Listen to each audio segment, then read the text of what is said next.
Bom dia, pessoal. É um prazer estar aqui com vocês nesse nosso encontro do webinar sobre gestão de fluxo de caixa. Meu nome é Rodrigo Grande Paim, sou professor universitário e consultor da Rede Informática. Eu gostaria apenas de fazer algumas colocações para o pessoal, que o nosso bate-papo de hoje ele não necessariamente é um treinamento, ele é uma exposição sobre o fluxo de caixa e como ele funciona e alguns requisitos que são necessários à boa elaboração e à gestão do fluxo de caixa. E o nosso encontro também abre oportunidade para que vocês possam estar contribuindo com algumas questões, alguns questionamentos, né? E dúvidas que possam surgir a respeito desse assunto então tão importante para a área financeira. Então, pessoal, para começar a falar um pouquinho e destrinchar a respeito do fluxo de caixa, nós vamos iniciar falando das possibilidades em que o fluxo de caixa pode ser elaborado. Tá? O que seria em relação a essa questão da disponibilidade do fluxo de caixa? Seria em relação aos diferentes tipos de fluxo de caixa que podem existir. Né? O primeiro caso que é o fluxo de caixa contábil, né? Que é uma ferramenta da área de contabilidade, utilizado então com algumas prerrogativas em relação a normas técnicas. O fluxo de caixa para investimentos, né? Que é o fluxo de caixa que se utiliza muito na área financeira voltado à questão de retorno de investimento. E o fluxo de caixa na área financeira. Esse fluxo de caixa que também é conhecido como fluxo de caixa empresarial, que visa demonstrar a estrutura financeira da empresa de uma forma organizada e sistêmica, né? Onde os maiores requisitos são justamente a análise das composições de ingressos e saídas e a composição do saldo de caixa da empresa. Aspectos relevantes relativo ao fluxo de caixa. Existem três premissas básicas que devem ser destacadas em relação à questão do fluxo de caixa. E entre essas premissas, a primeira dela que nós vamos destacar é em relação à questão dos objetivos. Tá? Para que eu estou criando o fluxo de caixa? Qual é a finalidade para a qual se destina o meu fluxo de caixa? Eu quero ele para fazer um controle simples com base em saldos, eu quero ele como uma ferramenta com a possibilidade de fazer uma análise de evolução financeira, percebendo então aonde eu posso efetuar correções, aonde eu posso efetuar ajustes e conseguindo diagnosticar a situação da empresa dentro de um médio a um curto prazo, né? Então, o objetivo ele é muito importante porque ele influencia em como eu vou usar essa ferramenta e qual a pretensão que eu pretendo atingir com ela. Quando nós falamos de um outro quesito, que é o quesito dimensão do fluxo de caixa, nós nos referimos à questão, então, do horizonte do fluxo. Parece um pouco complexo quando a gente fala em horizonte, mas, na verdade, ao falar de horizonte, nós estamos falando de uma linha de espaço-tempo. Qual o período que eu quero alcançar com o meu fluxo de caixa? Um mês de visualização? 2 meses? 3 meses? 4 meses? Bom, aí depende muito do negócio da minha empresa. Se eu tenho uma empresa, por exemplo, que trabalha basicamente com operações que são operações à vista, trabalhar com um horizonte mais extenso torna-se um pouquinho mais trabalhoso. Por quê? Temos que trabalhar em cima de uma coisa que nós chamamos de estimativa. Empresas que trabalham com um parcelamento das suas operações de venda e um parcelamento das suas operações de compra terão um pouquinho mais de facilidade de trabalhar o que a gente chama de linha de espaço-tempo, ou seja, a dimensão e o horizonte do fluxo de caixa. E um outro item também importante, e não menos importante que os demais, é a questão da estrutura do fluxo de caixa. Essa é fundamental porque em cima da estrutura de fluxo de caixa é que se embasa, né, a questão de enxergar de forma mais detalhada ou de forma mais sintética a composição dos ingressos da nossa empresa ou mesmo a composição das saídas da empresa. Dessa forma, nós podemos ter uma análise um pouco mais ampla ou uma análise mais simplificada. Então, como a gente acabou de comentar, pessoal, esses 3 pontos, que é o objetivo, a dimensão e a estrutura do fluxo de caixa, se fazem fundamentais. Depois que a gente tem isso muito bem delimitado, de como eu quero aplicar na empresa, montar o relatório, montar as informações para que a gente possa extrair então os dados e fazer as análises, torna-se muito mais fácil. Então, primeiro a gente tem que saber, né? Com qual finalidade eu pretendo usar na minha empresa? Obviamente que sempre vai ser com controle financeiro, mas qual a extensão dessa finalidade? Qual a extensão em que eu quero enxergar essa informação, que é o horizonte, e o trabalho que eu vou ter para montar o fluxo depende muito desse horizonte. Recomenda-se que não seja um horizonte muito grande. Uma média até 12 meses é uma média aceitável para o fluxo de caixa. Acima disso, já partimos muito mais para um orçamento do que para uma condução de fluxo de caixa. E a estrutura que diz respeito, então, à forma como nós vamos organizar, né? Como vão estar distribuídos esses ingressos que a empresa tem, ou a pretensão desses ingressos, e as saídas que a empresa também vai ter durante a sua movimentação financeira.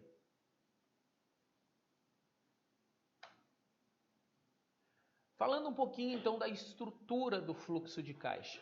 Como é que o fluxo de caixa pode se estruturar, né? Então, quando nós falamos de estrutura de fluxo de caixa, não tem como não destacar que alguns componentes básicos são fundamentais para a composição da estrutura do fluxo. O fluxo de caixa vai ser composto, obviamente, do saldo inicial das suas operações, que nós chamamos também de disponibilidades da empresa. Nesse exemplo no quadrado aqui que nós estamos enxergando, está fácil, representado uma disponibilidade por R$1.000. Os ingressos, aqui representados de uma forma macro, por R$2.000, e as saídas também representadas pelos desembolsos, nesse exemplo aqui de R$1.600, nos dando um saldo final de R$1.400. Obviamente, essa figura que eu ilustro para vocês é uma situação em que nós estamos enxergando de forma macro, ou seja, depois na hora de elaborar um fluxo de caixa, nós vamos detalhar isso de acordo com o cenário da empresa, com a atividade da empresa e com a expectativa da empresa de deslumbrar informações. Quanto ao detalhamento do fluxo de caixa, também nós podemos destacar 2 grandes blocos. Como assim 2 grandes blocos? Nós podemos destacar o fluxo de caixa de um modo operacional ou mais analítico, né? Qual é a situação do fluxo de caixa analítico? Seria uma situação onde nós poderíamos estar enxergando os documentos, né, que compõem o período em que estão em análise. Seria uma ferramenta de uso mais diário e já, pessoal, eu vou ilustrar para vocês através de um exemplo, né? Por que nós chamamos de operacional? Porque ele é mais para ser utilizado no fruto do dia a dia.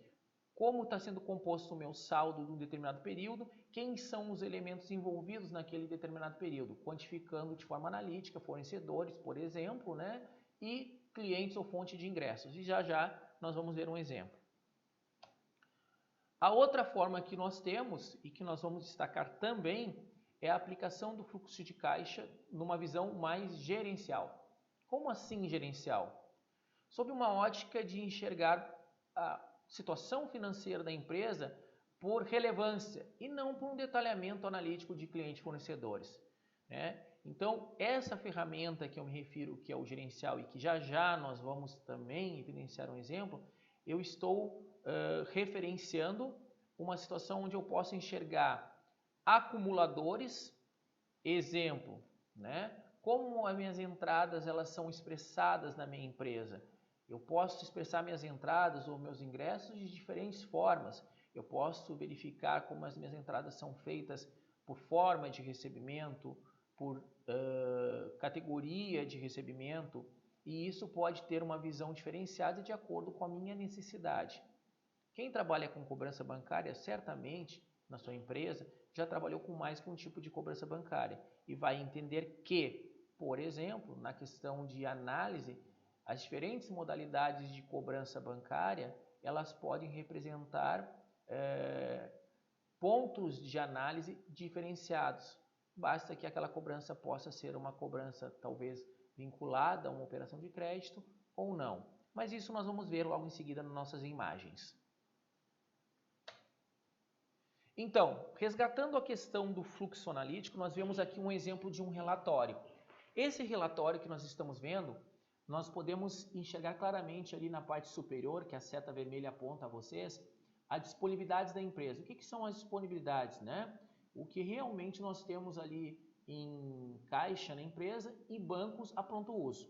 Ou seja, quanto nós temos já acumulado de caixa para a empresa, ou seja, de valores financeiros para que a gente siga o nosso fluxo na projeção de como nós vamos formar o saldo. E na sequência, nós temos ali embaixo o cadastro de alguns clientes e fornecedores, no nosso exemplo, onde nós enxergamos claramente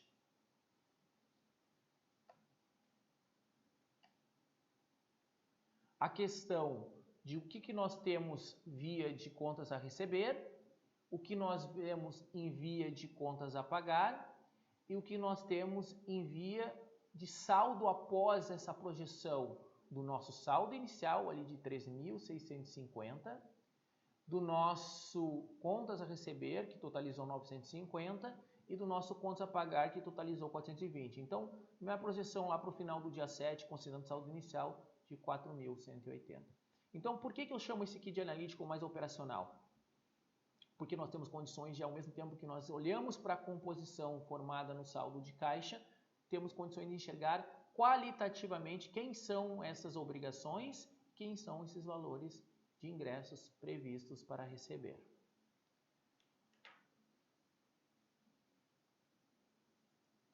Bom, como nós vimos agora há pouco, pessoal, no exemplo que eu acabei de ilustrar, naquele fluxo de caixa analítico, fica bem claro que a utilização dele ela é muito mais operacional. É aquela utilização do dia a dia, mas de fundamental importância também para que a gente possa enxergar como está se comportando a composição de saldo da empresa. Ali no exemplo que eu ilustrei para vocês, aquele fluxo de caixa eu fiz baseado em um dia, mas obviamente que em um relatório nós poderíamos emiti-lo para uma projeção em um prazo de uma semana, de um mês, de 15 dias, enfim, daquele horizonte em que a empresa teria tempo hábil para tomar decisões de forma antecipada, observando como a condução do saldo do caixa estaria se formando.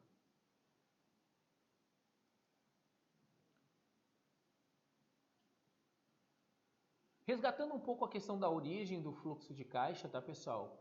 Nós precisamos ter bem claro que o fluxo de caixa é uma ferramenta que visa planejar as operações da empresa e que, em função disso, tem que ser bem atribuído. Aqui eu mostro novamente para vocês uma imagem onde nós temos destacado aquele exemplo anterior do contas a receber, do contas a pagar e a formação do saldo operacional. Um outro fluxo de caixa que nós também destacamos foi o fluxo de caixa gerencial. Vejamos a diferença dessa ferramenta para a ferramenta anterior. Na ferramenta anterior, nós vimos de forma analítica clientes e fornecedores. Nesta ferramenta, nós estamos vendo um pouquinho diferente. Ou seja, nós estamos vendo um horizonte de valores, né? Que aqui está exemplificado na nossa tela, do dia 7 ao dia 9, o intervalo e depois o total do período, onde os nossos ingressos estão totalizados por acumuladores. O que eu quero me referir a acumuladores? Vejamos, no nosso exemplo aqui, nós temos ali os recebíveis em cobrança no Banco do Brasil, num valor no dia 7 de 2.500. Nós temos os recebíveis em cobrança no Itaú de 3.700 e os recebíveis considerados em carteiras, aqueles que normalmente são feitos por depósito ou acertados direto na empresa, não envolvendo um banco, de 6.300. Por que da importância dessa informação e olhando do ponto de vista gerencial? Olha, como gestor, como administrador financeiro de uma empresa, esse tipo de informação, neste caso, se torna útil porque eu consigo enxergar de forma simplificada como está se comportando dentro de determinada linha de espaço-tempo o saldo das minhas entradas, seja eles por projeção ou não. Nós vamos falar mais adiante a respeito dessa divisão do fluxo de caixa. Mas por hora vamos nos deter aqui na questão do horizonte. Então nós vejamos que no dia 7 temos 12.500, no dia 8 nós temos um saldo de 8.900, no dia 9 um saldo de 9.300, facilitando a compreensão do que nós temos de ingresso. E muito importante, separado e acumulado por forma de recebimento. Agora, no que isso pode vir a ser importante? Imagine você, se eu tenho uma cobrança em um banco, que ela é vinculada, ou que ela é uma cobrança que está garantindo alguma operação de crédito, muitas vezes ao olhar para um fluxo de caixa e enxergar quanto é o meu volume de cobrança naquele banco, se faz fundamental para que eu saiba se o valor que eu tenho de cobrança naquele banco, ele está garantindo minhas operações. Ou, se eu pretendo fazer uma operação, por exemplo, de desconto ou de antecipação de títulos, qual o banco que eu tenho um maior volume de cobrança e quais os dias eu tenho um maior volume de cobrança que eu possa fazer uma operação sem lesar o saldo de caixa para aquela determinada data, né? Bom, idem nós podemos quantificar em relação às saídas, também por acumuladores, o que nos favoreceria, por exemplo, uma análise de comprometimento do meu fluxo de caixa. E nessa análise de comprometimento do meu fluxo de caixa, nós poderíamos então enxergar qualitativamente o que nós temos de comprometimento com encargos de folha, com tributos a pagar, com fornecedores de insumo, com fornecedores de serviço. E vejam que, novamente, eu tenho uma informação muito mais agrupada e de acordo com a visualização que a minha empresa pode requerer ou pode tirar proveito no momento da análise. Então, em resumo, novamente, uma ferramenta de fluxo um pouco mais gerencial. Seguindo aqui nessa estrutura de um fluxo mais gerencial, obviamente, por ser um fluxo de caixa, também temos a necessidade de formatar o saldo da empresa. E é o que acontece aqui, né? O que acontece? Se nós olharmos, nós temos o total das entradas, nós temos o total das saídas e nós temos um total de disponibilidades formatadas pelos bancos ou pelos caixas e aplicações que a empresa tem. E, consequentemente, na nossa última linha aqui, um saldo final de caixa. Bom, pessoal, falando um pouquinho dessa questão dos dois modos de fluxo de caixa, tanto o gerencial quanto o modo de fluxo de caixa operacional, não posso deixar de destacar que o Ciger, ferramenta enquanto software RP, software que nós estamos fazendo o webinar, ele também disponibiliza então dessas ferramentas de forma a fornecer tanto um fluxo de caixa analítico quanto um fluxo de caixa mais gerencial. Então eu vou mostrar para vocês do que eu estou falando, retrocedendo na questão do fluxo de caixa analítico. Nós vamos então demonstrar aqui no Ciger, no menu do módulo financeiro, o fluxo de caixa que eu me refiro, que é um fluxo de caixa analítico. Vejamos, nesse menu aqui 141L, eu vou atribuir um filtro e nós vamos listar um relatório, similar àquele que eu mostrei na imagem anterior. Vou deixar aqui um filtro, que eu quero esse relatório do dia, até o dia 30/4 de 2019.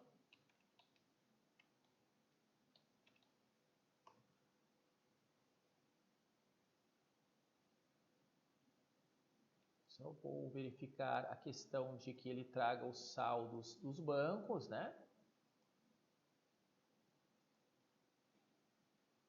Vou determinar o período que eu quero. Vou tirar só 2 dias para que a gente tenha uma rapidez aqui na questão de visualização do relatório.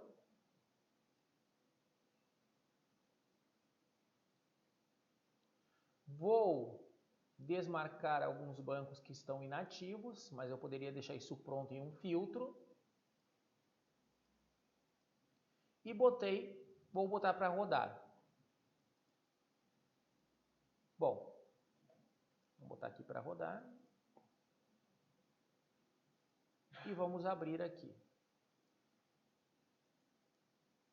Então, vejamos.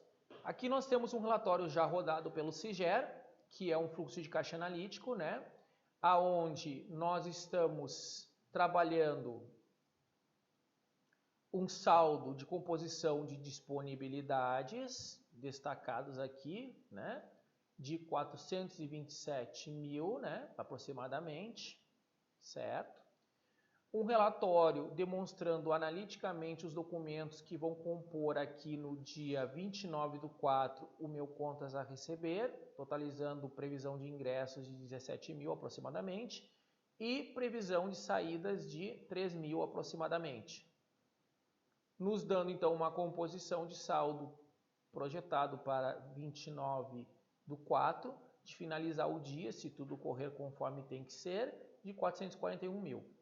Obviamente que como eu tirei 2 dias aqui, pessoal, eu vou encontrar também uma composição seguindo o fluxo financeiro para o dia 30/4, onde novamente teremos os contas a receber, teremos o contas a pagar e teremos a composição do saldo. Então notem que do dia 29 para o dia 30, o meu saldo de caixa ele diminui significativamente nesse meu exemplo, e eu consigo, nesse cara aqui, que é o analítico, enxergar os documentos de forma detalhada. Acho que com o exemplo que nós mostramos agora há pouco, fica bem claro, inclusive, o quanto a ferramenta fluxo de caixa na modalidade analítico, ela se torna importante para o uso diário, o uso das operações da empresa. Lembrando que a grande questão do fluxo de caixa é trabalhar de forma a antecipar cenários, ou seja, trabalhar de forma preventiva e enxergar pontos e estágios em que a empresa possa precisar fazer algum remanejamento financeiro e rever inclusive as suas obrigações, talvez um remanejamento quando necessário. Voltando então à sequência, nós vamos para o CIGER e vamos falar de um fluxo de caixa um pouco mais gerencial.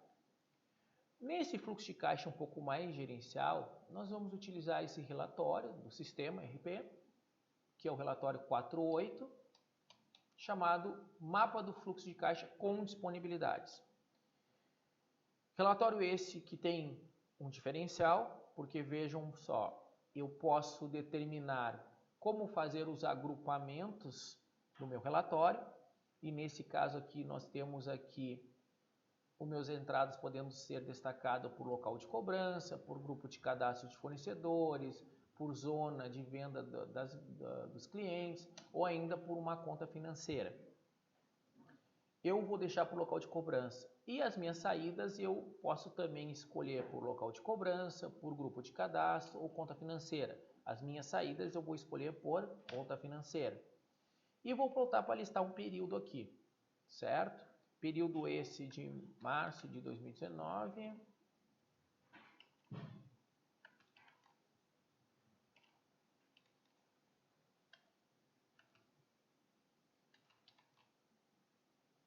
E vou tirar um fluxo por período.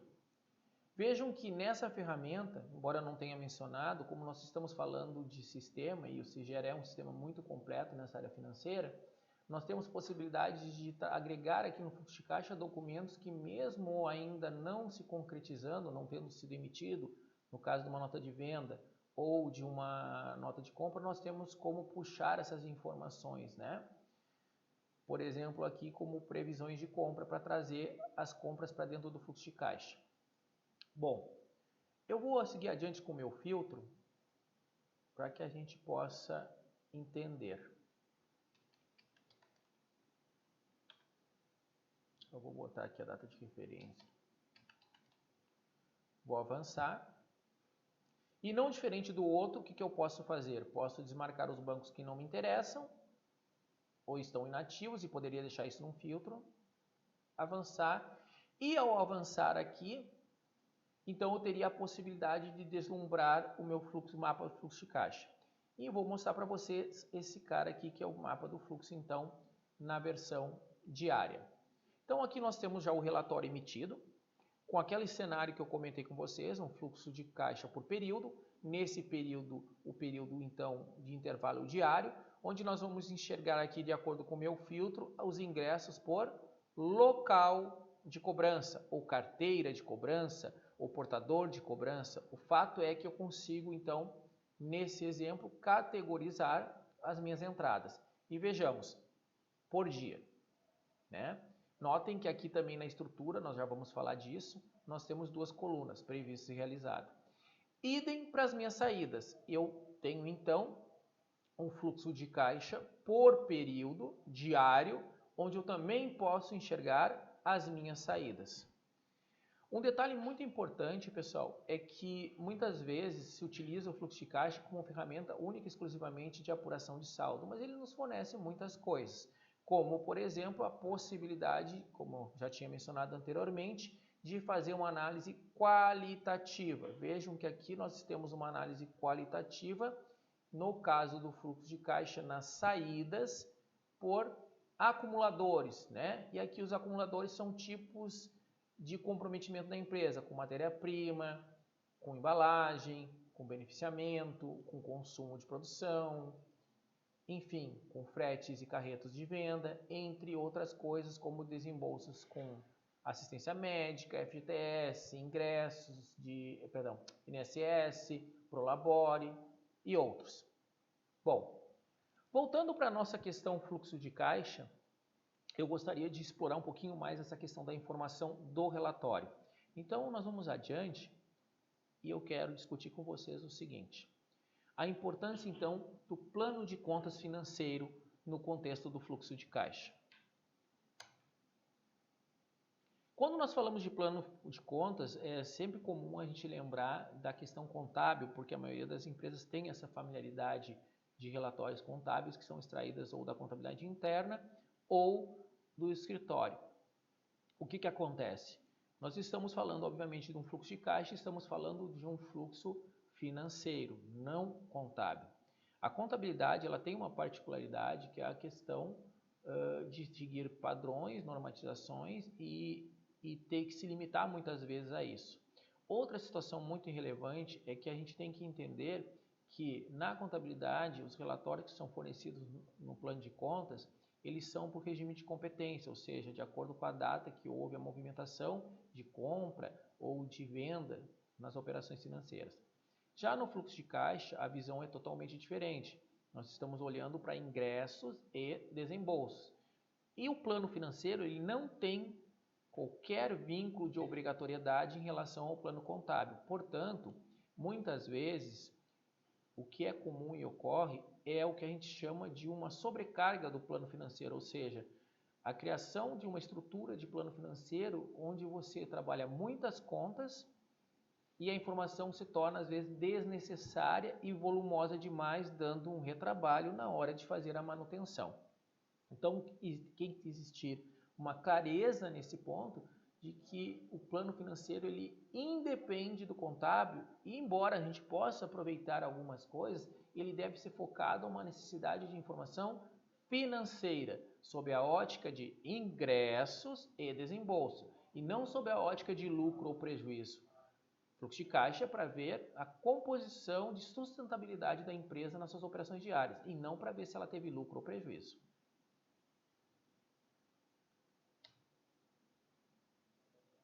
Qual a melhor forma de eu evidenciar rúbricas, então, para fazer a composição do plano de contas financeiros no fluxo de caixa?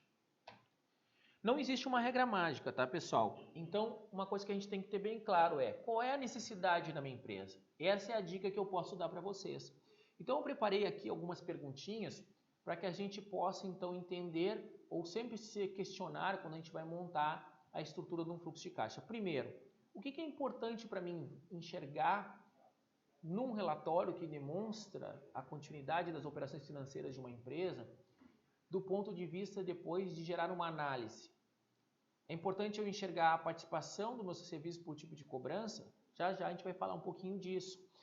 Porque imaginem vocês numa empresa que recebe ou vende parcelado num crediário e vende parcelado em cartão de crédito. A gente sabe que a venda de cartão de crédito ela é uma venda, entre aspas, com um grau de garantia de adimplência muito maior do que uma venda, por exemplo, num crediário. Por quê? Porque a responsabilidade do repasse acontece por uma administradora. E isso faz com que aquele valor seja mais certeiro de ser realizado na data em que está previsto. Então, quando eu monto lá a parte das entradas, por que enxergar separado o que eu tenho para receber por cartão de crédito e o que eu tenho para receber por crediário, por exemplo, ou contas a receber?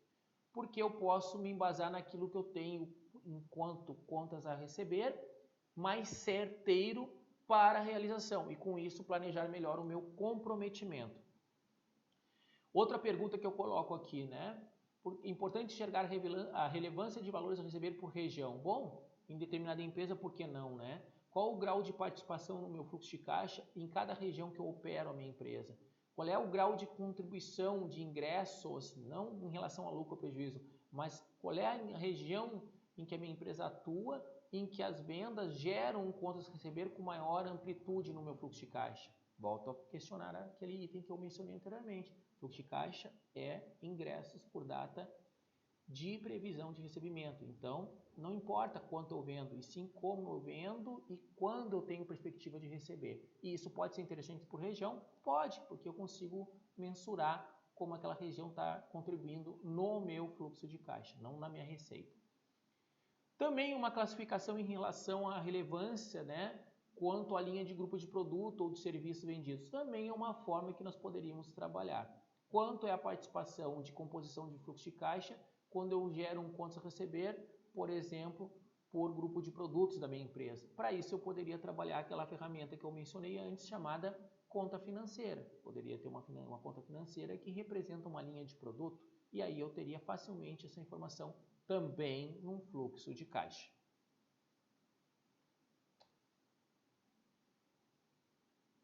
Aqui eu destaco aquilo que eu já comentei com vocês, só estou elucidando de uma forma mais clara, porque aqui a gente dá alguns exemplos, né? Participação do serviço por tipo de cobrança, eu cito, né? Cobrança simples do Banco do Brasil, cobrança simples do Itaú, cobrança em carteira, cobrança ou exportação, quanto que a exportação gera de fluxo de caixa.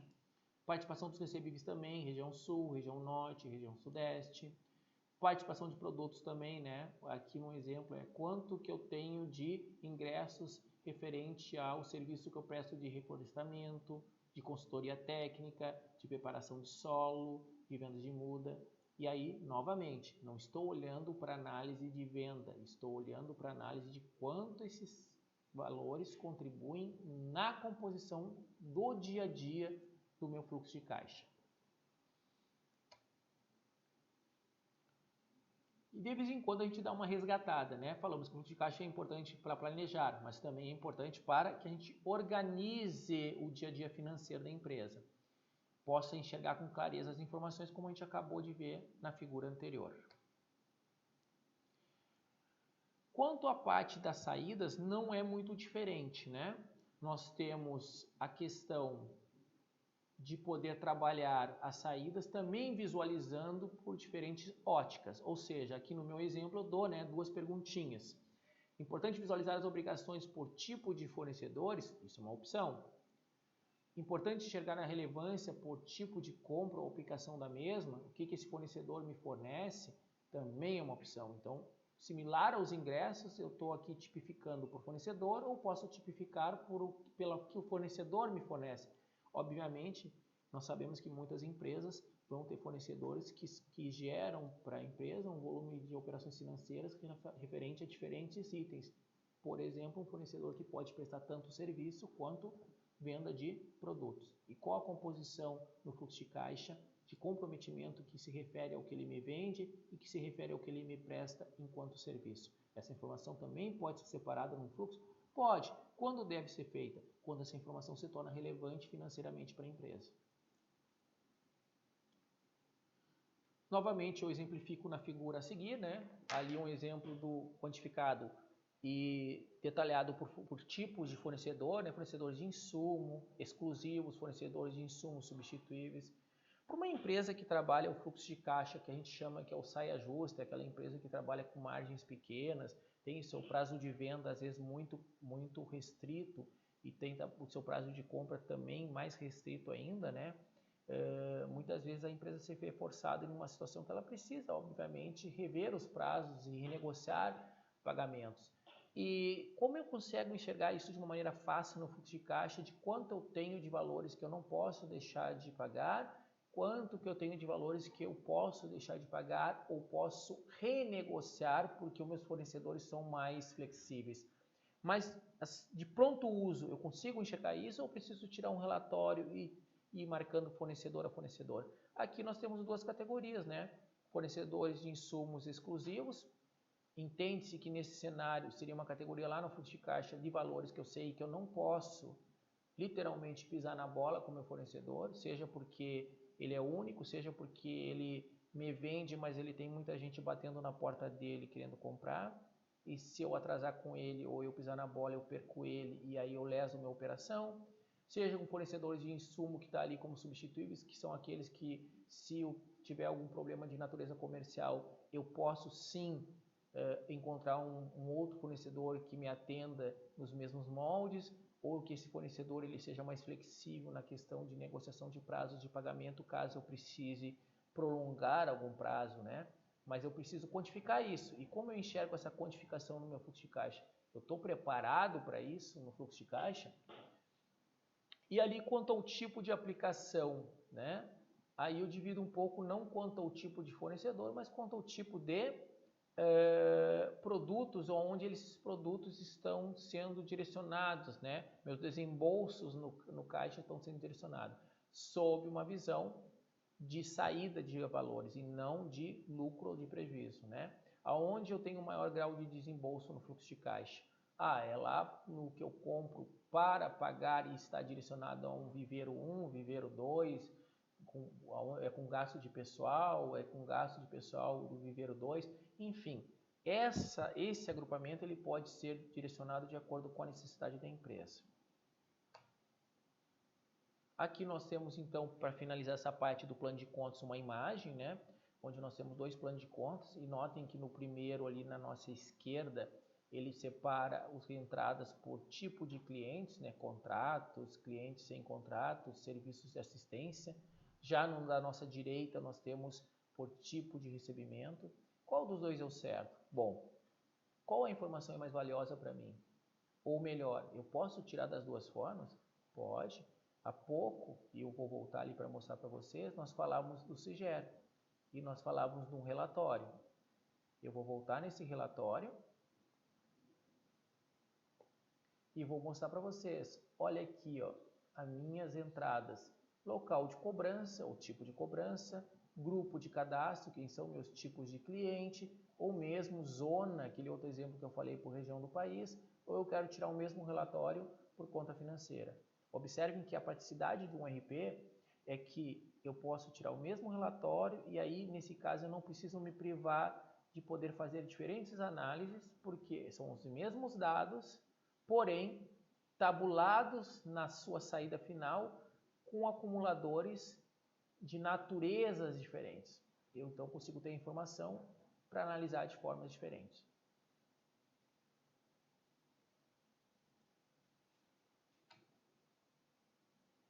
Bom, agora a gente vai falar um pouquinho da estrutura do fluxo de caixa. E quando nós falamos da estrutura do fluxo de caixa voltado ao que controlar e a análise, eu gostaria de destacar uma coisa muito importante. Muitas vezes, a gestão do fluxo de caixa ela acaba sendo direcionada de uma forma muito simplificada. Como assim? O meu fluxo de caixa é para mim ver o saldo. Vou ver quanto é que eu tenho perspectiva de ter na minha empresa para daqui a 30 dias, 40 dias, 60 dias. De fato, essa informação ela é bem importante. Mas uma coisa que se torna importante é eu entender os elementos que compõem esse fluxo de caixa. E uma coisa que muitas vezes, por uma questão talvez da correria do dia a dia, deixa de ser observado. Ao que eu estou me referindo? Pois bem, vamos voltar ali para a imagem e vamos falar do que eu estou me referindo.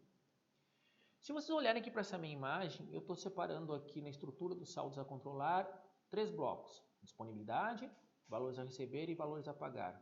Mas eu gostaria de dar um destaque muito grande aqui na questão da disponibilidade, que é o saldo inicial, que é o saldo que vem acumulado dos bancos, acumulado do meu caixa. E esse saldo ele se faz muito importante. Só que para um fluxo de caixa funcionar, não tem como trabalhar esse saldo com confiabilidade se a movimentação bancária não for trabalhada diariamente e atualizada diariamente. Aí entra o papel aquele da conciliação e da manutenção dos lançamentos. Então, o fluxo de caixa é uma excelente ferramenta, mas claro, ele depende de algumas operações do dia a dia. quando a gente lista um fluxo de caixa, né, a importância de eu enxergar então e de eu controlar os saldos e enxergar esses saldos, que são os saldos da disponibilidade, que são os saldos que iniciam a minha composição do saldo do dia, abertamente.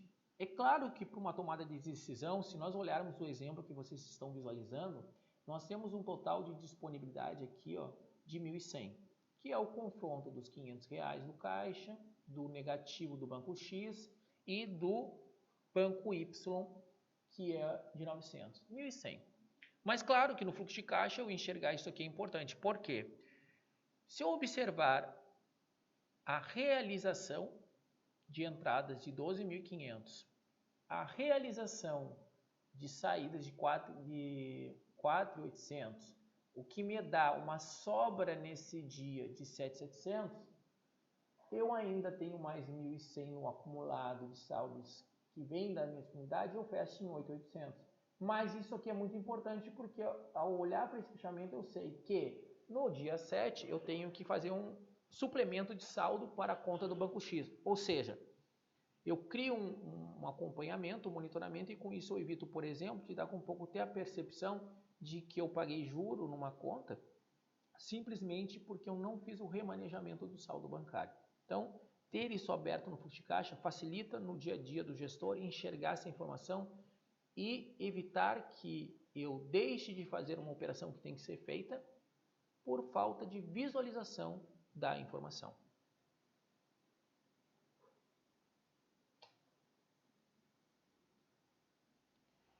Falando um pouquinho da questão das entradas. Nós falamos ali em disponibilidade, agora em questão de entradas. Outro aspecto muito importante para que o fluxo de caixa ele funcione harmonicamente. Sabe-se que nos dias atuais, um dos maiores fontes ou métodos de cobrança, elas resultam de cobrança via mecanismo bancário ou por cartão de crédito. Então, eu vou falar um pouquinho aqui da cobrança por mecanismo bancário. Acredito que a maioria de vocês que estejam nos assistindo hoje, por já trabalhar na área financeira ou ter algum contato, saibam que a cobrança bancária ela tem uma coisa chamada float, ou data para crédito, né, que a gente chama nos convênios de cobrança. E esses floats eles podem ser de variação D0, D1, D2. E por que isso aqui é importante?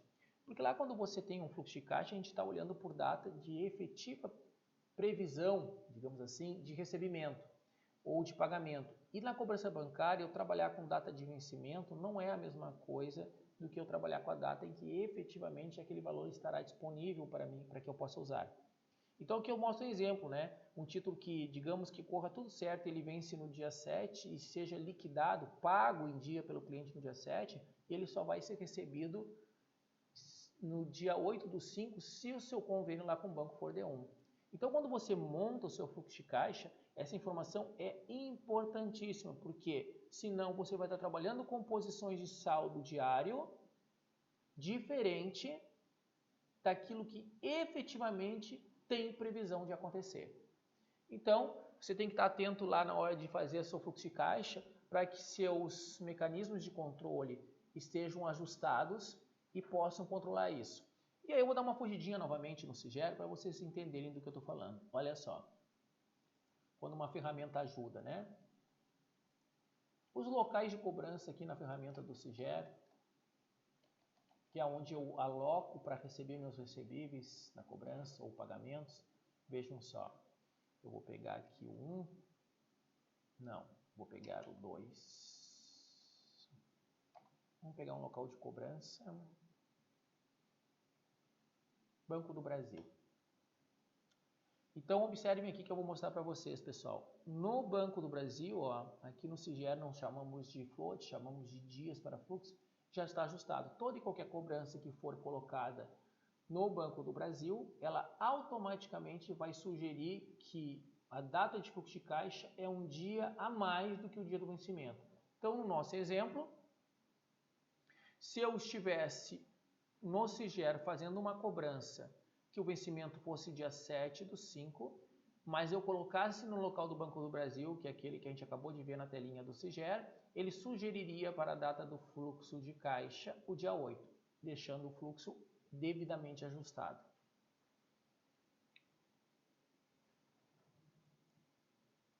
e com isso diminuindo margem para erros na hora de compor saldos diários.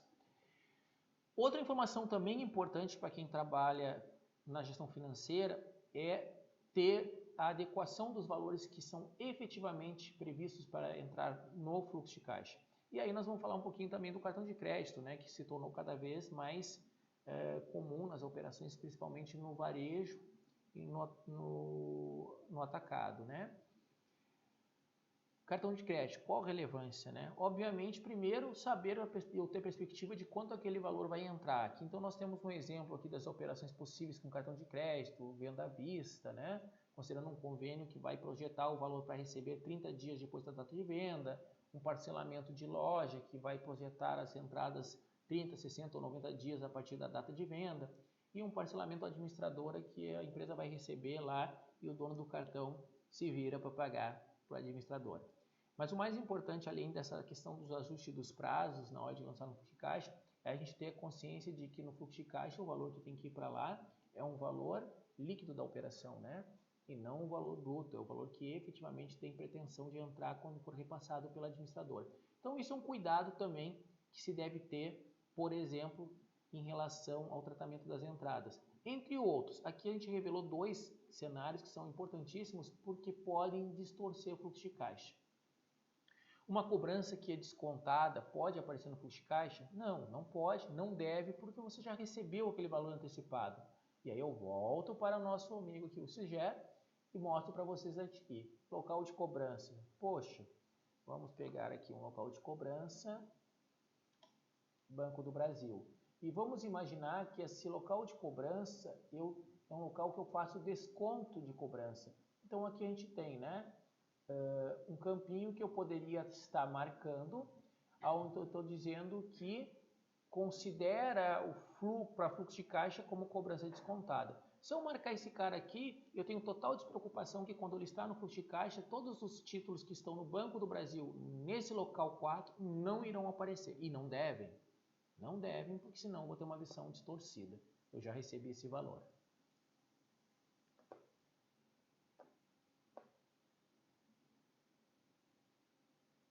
Voltando então para o nosso foco. A questão do cartão de crédito, que eu acabei de destacar. E agora a gente vai falar um pouquinho então do acompanhamento do fluxo de caixa. Quando nós falamos de acompanhamento do fluxo de caixa, a gente tem que separar o fluxo de caixa em 2 grandes blocos. Quais são esses? O fluxo de caixa projetado e o fluxo de caixa realizado. Então, uma coisa muito comum nas empresas. Muitas empresas elas trabalham ou só a parte realizada do fluxo de caixa ou só a parte projetada. Qual o problema de se trabalhar só uma ou só outra? Você perde parâmetros de análise. Como eu sei que eu estou conduzindo corretamente ou estou no cenário mais assertivo se eu não crio parâmetros para comparar? Então, hoje, para quem trabalha gestão financeira, o fluxo de caixa, mais do que uma ferramenta onde eu tenho de forma agrupada ou de forma detalhada os meus ingressos e as minhas saídas, é eu poder tirar dela uma informação que seja útil. Voltando para a nossa figura, pessoal, eu vou falar um pouquinho da questão do uso do fluxo de caixa projetado, também trabalhado como orçado, ou como orçamento de caixa, ou fluxo de caixa estimado, como algumas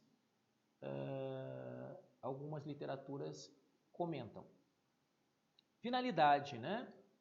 O fluxo de caixa projetado tem como finalidade possibilitar a uma pessoa que está gerindo financeiramente uma empresa enxergar um comportamento financeiro dentro de uma linha de tempo, ou seja, dentro de um período futuro. Aí nós entramos lá no início, quando a gente comentou na dimensão. Esse futuro eu vou olhar a curto prazo, médio prazo. Qual é a minha capacidade de fazer essa composição de projeção? Pontos relevantes que eu tenho que destacar e que o fluxo de caixa projetado nos permite. Então, avaliar de maneira precoce ou previamente possíveis distorções, ou enxergar lá na frente cenários que eu vou enfrentar. Viabilizar também um tratamento em tempo hábil, porque se eu enxergo preventivamente, eu posso tomar ações de forma antecipada e também contribuir para mitigar impactos negativos que poderiam ocasionar falta de horizonte nas informações financeiras, ou seja, a possibilidade ou a prática do fluxo de caixa projetado me viabiliza a questão do horizonte que nós tanto destacamos. Por outro lado, o fluxo de caixa realizado também é importante, porque nessa parte do fluxo nós trabalhamos a visualização daquilo que efetivamente aconteceu, né? Por isso nós chamamos também ele de fluxo executado, fluxo ocorrido ou fluxo realizado, né? Como a gente acabou de dar o nome. Ele é o parâmetro que nós precisamos para a gente poder definir se a gente está numa condução assertiva ou não, né? A exemplo disso, você imagine o seguinte: eu tenho um planejamento de um valor a receber. Naquela data, o que eu tenho para receber não se concretizou. Claro, existem N motivos. E esses N motivos podem ser inadimplência do meu cliente, podem ser um cenário em que a projeção foi mal feita ou foi supervalorizada. Pode ter influência também da questão de eu ter valores que não foram alimentados no fluxo de caixa. Enfim, motivos são os que mais tem. Mas, para que eu possa tomar uma decisão de análise ou eu olhar para os detalhes, primeiro eu preciso ver o quanto esse impacto ele foi relevante para mim na empresa. Olha, eu previa receber 50 mil e eu recebi 55. Esse impacto para mim foi de 5%. 5% é um percentual compatível com o fluxo financeiro da minha empresa? Esse percentual ele é aceitável? Então eu não preciso me preocupar em entrar numa análise mais profunda. Olha, eu tinha para receber 50 mil e recebi 25 naquela data. Bom, então nós estamos falando de 50%. 50% é algo que é normal na minha empresa? Não. Então alguma coisa está errada e eu preciso fazer uma análise um pouquinho mais detalhada. Mas só foi possível, primeiro, eu enxergar se essa variação ela foi dentro do que pode ou não ser compatível com o perfil da minha empresa.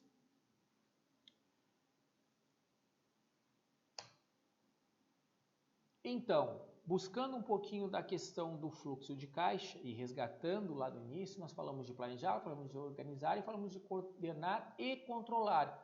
Nós estamos falando de fazer comparativos e coordenar e controlar entra nessa parte tão relevante que é justamente, olha, eu tenho previsto e eu tenho realizado. Aqui eu mostro para vocês uma figura onde nós vamos destacar esse cenário. Olha só. Eu estou mostrando uma coluna ali nesse fluxo de caixa onde eu tenho um previsto, né, no dia 7, e tenho um realizado. E notem que ao lado eu tenho uma coluna de percentual. Coluna essa que me mostra o quanto eu estou tendo de variação entre o que eu previa e o que eu realizei. Notem que ali os recebíveis por cobrança no Banco do Brasil teve uma variação de 4%. Os recebíveis de cobrança do Itaú teve uma variação de 5% e os recebíveis em carteira 5%. Através de um histórico de acompanhamento da minha empresa, esse percentual de variação é aceitável? É algo que eu tenho que me preocupar ou é algo que eu posso ter como cotidiano? Eis a questão, né? Aí vai depender da análise da minha empresa. Não, esse percentual aumentou para, no Banco do Brasil, ali ou nas minhas cobranças, aumentou para 15%. Então, eu posso estar tendo um problema de análise de crédito, da banalização da venda sem o devido cuidado. Eu posso também ter esse aumento porque é um cenário econômico, e aí eu vou ter que reajustar a minha margem, digamos assim, de aceitabilidade, porque a economia mudou. Mas eu vou conseguir manter um acompanhamento através dessa comparabilidade do previsto versus realizado. E se eu trabalhei no previsto com projeções, talvez a minha posição esteja supervalorizada, o que está provocando na hora da realização uma variação maior.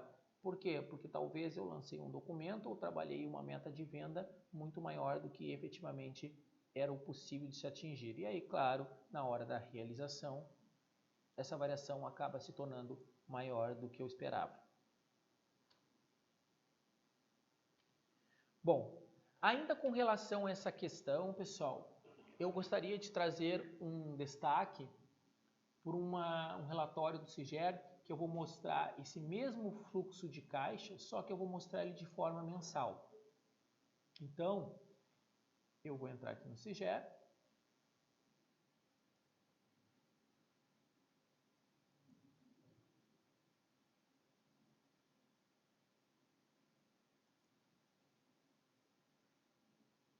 Vou no relatório aquele do 48P, que é o mapa do fluxo, uma ferramenta mais gerencial, e vou tirar ele de forma mensal. Então aqui eu vou simular o processamento, porque eu já estou com ele aberto, tá? Já gerei ele. Estou tirando ele de forma mensal. A diferença porque nós tínhamos visto anteriormente é que nós tínhamos visto um diário, onde ele nos mostrava aqui por tipos de recebimento, né, diariamente, e contas financeiras as saídas também diariamente, dia 20, dia 21, dia 23. Notem que aqui eu só tenho realizado, porque nessa simulação só havia realização no dia 20. No dia 21 em diante é só previsto, né? E vamos agora para um outro exemplo, onde eu vou mostrar um mensal. Esse aqui, diferente do anterior, eu estou olhando um horizonte um pouquinho maior na minha empresa. Como a minha empresa estaria no período de março a dezembro de 2019. Eu consigo enxergar então aqui na minha linha de total de entradas, como essas entradas estão se comportando. Olha, lá até o mês 8 eu fico num patamar de 1 milhão de entradas. Depois, do mês 9 em diante, cai. Cai ou porque eu não projetei, ou porque o meu ciclo de venda talvez seja no máximo em 4 meses, o que justificaria essa queda a partir do mês 9. Idem para a questão das minhas saídas, né? Também consigo enxergar as minhas saídas. Okay? E aí nas minhas saídas, eu consigo enxergar quanto que é o meu comprometimento em relação às saídas, que também vem numa decrescente, lá no mês 9 cai para 629. Mas observem comigo a seguinte análise. O que acontece e que eu gostaria de destacar? E por que o fluxo de caixa gerencial ele é tão relevante? Notem que aqui, pessoal, eu vou ocultar para a gente poder enxergar um pouquinho mais todo o relatório. Vou ocultar aqui. Então vejamos. Olha só. Eu tenho um total de entrada aqui no mês 3 de 1.853.000 previsto e de realizado só 80 mil. Porque esse aqui foi um relatório que eu tirei com base de dados que não estavam totalmente prontos. E na saída 2 milhões e um total de 145 mil de saídas. Aqui nesse cenário, eu já estou trabalhando com o que eu chamo de fluxo ou saldo de caixa, ou a minha capacidade de saldo de caixa negativa. Ou seja, independente de quanto eu tenho ou não acumulado nos bancos e na minha disponibilidade, ou ainda nas minhas aplicações financeiras, a minha capacidade de caixa foi, tanto no previsto, quanto na hora que eu realizei, negativa. Ou seja, ela vai contribuir para o meu caixa baixar, embora lá no final ele ainda esteja positivo. Positivo porque eu tenho reservas de disponibilidade. Agora, no que isso é importante? Lá no mês 5, eu já consigo enxergar que, por base atual, eu teria, se eu estivesse lá em março, né, eu teria um saldo de caixa, uma capacidade de formação de saldo de caixa para maio, ela é negativa. Por que ela é negativa? Por uma conta simples. Nós temos um total de entrada de 1.881.000 e temos um total de saída de 2.119.000. Então, eu estando em março, eu tenho condições de dar uma trabalhada nesses dados para tentar fazer com que maio reverta para uma capacidade de caixa positiva. Vejam bem, eu não estou dizendo que eu estou com caixa negativo, porque se eu olhar lá em maio, apesar de eu estar com uma capacidade de formação em maio negativa, o meu saldo ainda ficaria positivo em 237. Novamente, porque eu venho de caixa acumulado nas minhas disponibilidades. Mas eu consigo trabalhar preventivamente. E vou mais longe. Eu vejo que, apesar de ser uma capacidade de caixa negativa no mês de maio, eu volto a ter uma boa capacidade positiva em junho, volto a ter uma boa capacidade positiva em julho, ainda tenho uma capacidade de formação de caixa positiva em agosto e volto a ter uma capacidade negativa de formação de caixa em setembro. Por fim, positiva em outubro. Então vejam que eu poderia já prever que em setembro ou eu reduzo os meus compromissos e trabalho com o meu setor de compras, por exemplo, uma revisão dos comprometimentos para setembro, ou eu trabalho com o comercial da empresa um aumento nessa perspectiva de formação de recebíveis para o mês de setembro. Muito bem. Bom, como a gente pode reparar aqui, nesse fluxo de caixa, num formato gerencial e mais do que isso, num formato onde eu estou enxergando o horizonte de forma mensal, eu consigo trabalhar uma visão ampla, uma visão fácil e importante. E volto a dizer, digamos que aqui no dia, ou que eu tivesse com uma deficiência de caixa e precisasse fazer antecipação de algum recebível. É óbvio que os meses onde mais me favorece fazer antecipação de recebíveis são com títulos que vão vencer em junho e julho, porque eu estou com uma sobra de formação de capacidade de caixa nesses 2 meses. Eu não descontaria títulos do mês de abril e maio, porque eu estaria praticando o cenário do cobertor curto, tirando títulos daqui, aonde fatalmente quando chegasse em abril e maio, eu teria que fazer uma nova operação para cobrir também abril e maio, que já estava num nível de capacidade de caixa abaixo do que seria o desejável para a empresa. Enfim, retomando a questão do fluxo de caixa, eu gostaria de mostrar mais uma ferramenta no CIGEA para vocês. Ferramenta essa que tem a ver com o primeiro relatório que nós trabalhamos, que é o relatório do fluxo de caixa, que é essa ferramenta aqui que nós chamamos no CIGEA de calendário do fluxo de caixa. Esse calendário do fluxo de caixa é uma ferramenta também interessante porque ele traz uma visão do fluxo de caixa sintética, simplificada, de fácil visualização e, ao mesmo tempo, me dá a possibilidade de que essa informação possa ser detalhada. Então, eu vou rodar essa informação como se fosse um fluxo de caixa analítico, que a gente rodou no início do nosso bate-papo. Vou avançar, só que para nós termos otimização, eu vou mostrar ele aberto aqui. Eis aqui o calendário do fluxo de caixa, onde eu enxergo de forma simplificada, dentro do determinado período que eu selecionei, o saldo que eu tenho nas composições de disponibilidade, quanto eu tenho para receber, né? Se eu tenho alguma coisa para pagar e quanto eu terminaria. E essa projeção, como aqui dia 9, dia 10, nesse mês, que é o mês de abril, no nosso exemplo, caiu em dias que eu não tenho nada gravado, ele já pulou para quinta-feira, dia 4, e assim sucessivamente. E a grande facilidade aqui no CIGEA, pessoal, é que se eu quiser enxergar o que tem para receber aqui, ó, eu dou 2 cliques e o sistema me abre esse valor aqui, me dizendo o que são esses recebimentos, nesse exemplo aqui um determinado título, e se eu pegar aqui uma situação que eu tenho a pagar aqui no dia 9, eu dou 2 cliques e ele me mostra o que aquele valor do dia 9 de contas a pagar ele é composto. Ou seja, é a mesma informação que nós temos no fluxo de caixa analítico, porém com a facilidade de ser simplificado em uma tela única e com a possibilidade de rastrear analiticamente os documentos. Bom, pessoal, o nosso bate-papo ele foi muito agradável, pelo menos para mim, espero que para vocês também.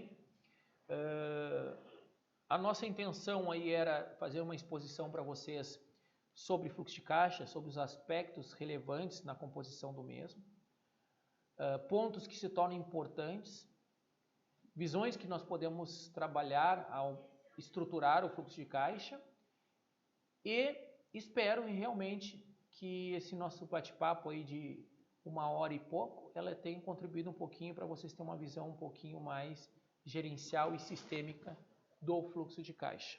Espero também que vocês tenham visto que a ferramenta do Ciger está pronta para atender essa demanda. Então, o que hoje o mercado demanda em termos de informação gerencial, o Ciger está mais do que preparado, certo? Eu agradeço aí a atenção de todos vocês e desejo um grande abraço para vocês. E até a próxima.